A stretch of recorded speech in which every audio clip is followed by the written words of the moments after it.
Hi, I'm Barb Nangle. I'm the founder of Higher Power Coaching and Consulting. I want to welcome you to my podcast, Fragmented to Whole: Life Lessons from 12-Step Recovery. On this podcast, I share my experience, strength, and hope from recovery.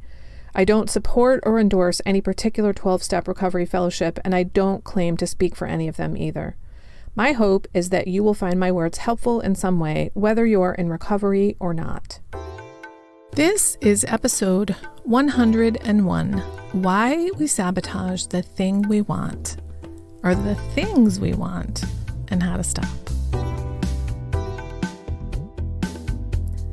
One pattern that has become clear to me is that many of us often end up sabotaging the very things we want. I'm going to give you 3 examples of what I'm talking about and my suggestions for how to stop this pattern. But before I do that, I have 2 things I want to say. 1, this is my 4th attempt at recording this podcast. This is very uncommon for me.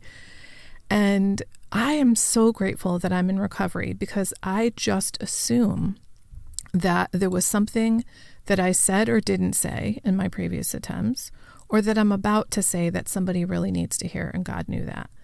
So the first file I deleted by accident. And then the second time I realized about 5 minutes in that I didn't select the proper microphone. And the third time, I don't remember what happened, but here we go. Hopefully 4th time's a charm. The other thing I want to say is that I want to remind you that there's 1 week left before my next group coaching program starts. It's called Better Boundaries with Barb. If you're interested, you can check it out at higherpowercc.com/betterboundaries. It includes 12 weekly 90-minute group coaching sessions via Zoom, a private Facebook group coaching call. Wait a minute. Sorry about that. A private Facebook group to support you between calls, 14 different worksheets and exercises to help you set and maintain healthy boundaries, other boundary buddies to support you in your journey. And that actually was one of the most important things that was helpful to me, was working with other people also setting their boundaries at the same time. There's also a multimedia curriculum and 2 huge bonuses. One is there's a private Trello board with additional resources on things like forgiveness, changing your behavior, and self-care. And the other bonus is that while you're in the coaching group, you're automatically a free member of my private membership community, Secure, Loved, and Brave.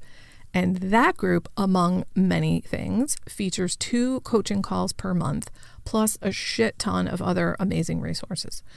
Okay, on to the topic at hand, sabotaging the very things we want.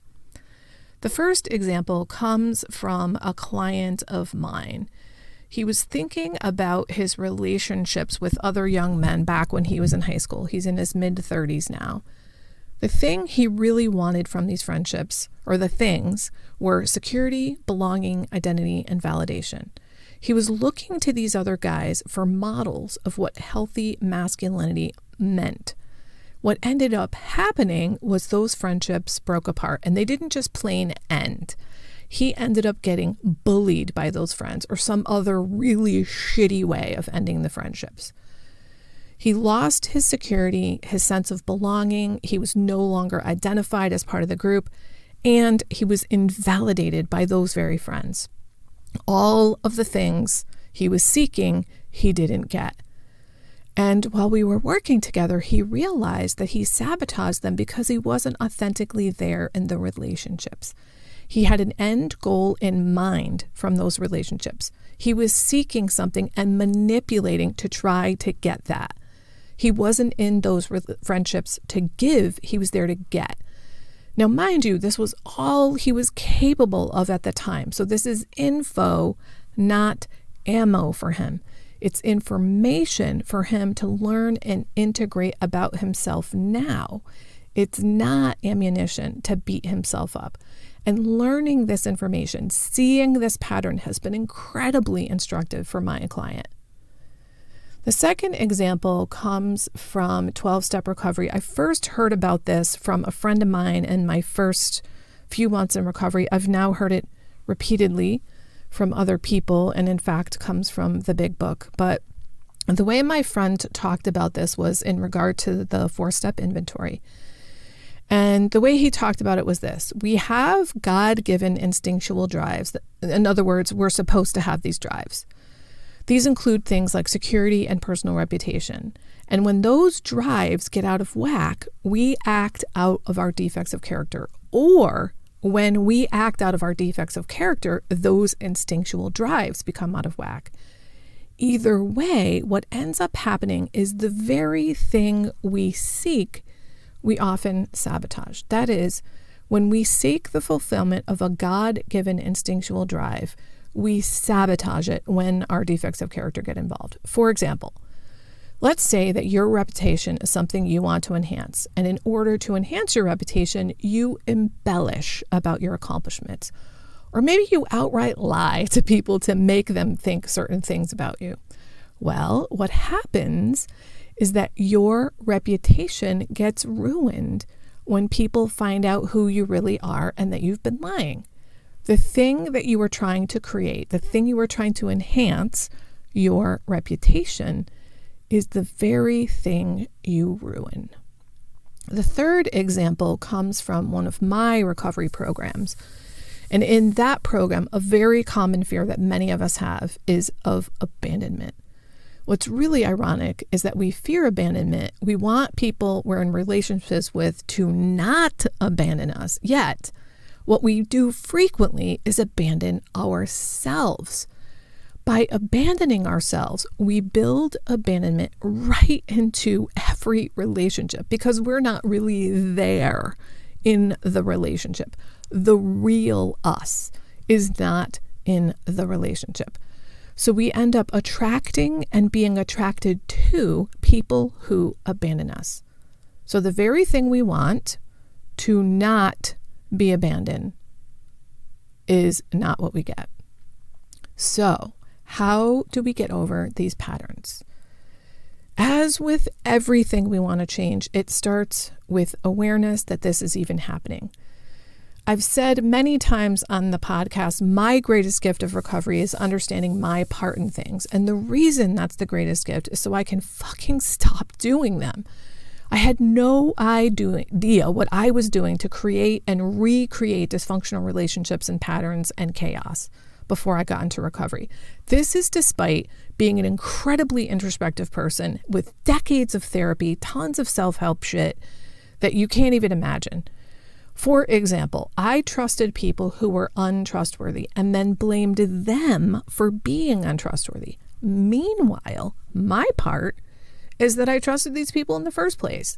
These were people who gave me evidence that they were untrustworthy. Sometimes they even said to me, "Hey, don't trust me."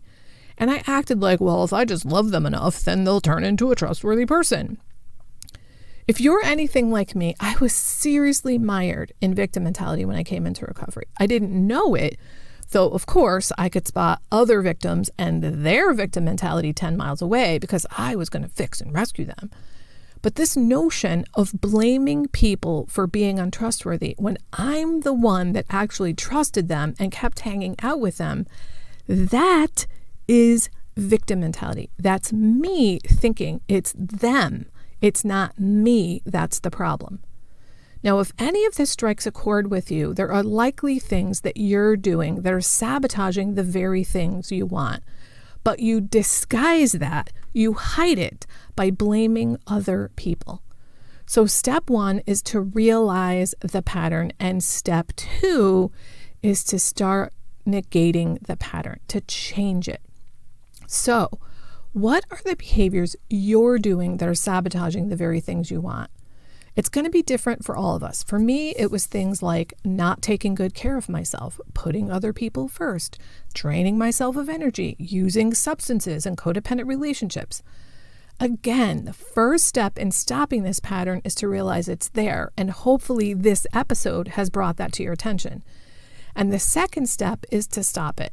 Now, how you're going to go about stopping it won't be the same for everyone. There are a myriad of ways you can do that, and that's what recovery is all about. One of the things I've found most effective in my recovery for changing all kinds of negative behaviors is creating healthy boundaries, especially boundaries of self-containment and boundaries of self-protection. Healthy boundaries are about deciding how you want to live your life on purpose. In other words, deciding who is the real, authentic you, the real you, and then putting boundaries in place to ensure that that's the kind of life you're going to live. It's not about controlling other people. That's the number one myth that I think people have about boundaries. And this is why my first group coaching programs have been about boundaries, because boundaries are a tool that shore people up in so many areas of their life that they have a ripple effect over all of their relationships, their health, their finances, everything. So that's it for today, folks. Remember, healing is possible. It's never too late to recover, and no one is beyond hope. Talk to you next week. That's it for today. Please share this episode with anyone who might find it helpful. If you like what you've heard here, you might be interested in private coaching with me. If that sounds like you, then head on over to barbchat.net, or you can get on my calendar for a free 20-minute consultation to help you make lasting changes in your life, like I've made deep, lasting changes in my life. My ideal client is someone who is ripe for change, but I'll coach anyone who wants to be happy, joyous, and free. So if that's you, then go to barbchat.net and get on my calendar. I'd love to chat with you. Please like and subscribe to this podcast on your favorite podcast outlet. This helps other people find me. Thanks for listening.